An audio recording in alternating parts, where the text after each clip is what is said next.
السلام علیکم ناظرین، میں ہوں رانا عمران اور آپ دیکھ رہے ہیں ہمارا YouTube channel history and story. ناظرین، اللہ پاک خیر کرے، کیونکہ پاکستان کے صوبے بلوچستان میں انتہائی اندھوناک اور لرزہ خیز واقعہ پیش آیا ہے، اور ذرائع کے مطابق ابھی تک سیکیورٹی فورسز اور دہشت گردوں کے درمیان فائرنگ کا تبادلہ جاری ہے۔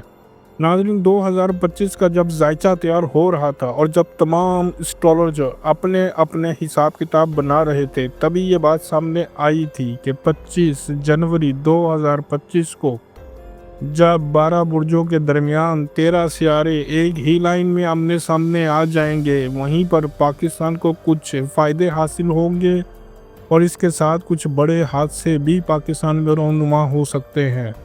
ناظرین، ہمارا خیال ہے کہ ان پیشن گوئیوں میں سے ایک پیشن گوئی یہ جعفر ایکسپریس حادثہ ہے جو ابھی تک مسلسل ہے۔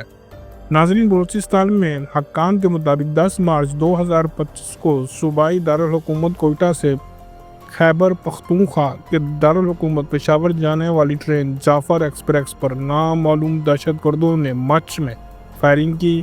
سیکیورٹی ذرائع کے مطابق دہشت گردوں نے ٹرین پر حملہ کر کے 450 کے قریب مسافروں کو یرغمال بنا لیا، اور سیکیورٹی ذرائع کے ہی بیان کے مطابق دہشت گرد بیرون ملک اپنے سوزوکاروں سے بھی رابطے میں ہے۔ دوسری جانب ایف سی بولان کا کہنا ہے کہ مسلح افراد کے اندھادھند فائرنگ سے 10 کمسن بچے شہید ہو چکے ہیں۔ ایف سی بولان کی جانب سے ہی جاری بیان میں کہا گیا ہے کہ سیکیورٹی فورسز نے دہشت گردوں کے خلاف آپریشن کا آغاز کر دیا ہوا ہے اور اب تک 30 دہشت گرد مارے جا چکے ہیں۔ بلوچستان حکومت کے ترجمان نے ایک بیان میں مزید بتایا ہے کہ پہاڑی اور دشوار گزار علاقہ ہونے کے باعث جائے وقوع تک رسائی میں مشکلات پیش آ رہی ہیں۔ بیان کے مطابق محکمہ ریلوے کی جانب سے امدادی ٹرین بھی جائے وقوع پر روانہ کر دی گئی ہے۔ انہوں نے بتایا ہے کہ ابتدائی اطلاعات مطابق واقعہ دہشت گردی کا شاخسانہ ہو سکتا ہے، تاہم فی الحال واقعے کی نوعیت اور ممکنہ دہشت گردی کے پہلوؤں کا جائزہ لیا جا رہا ہے۔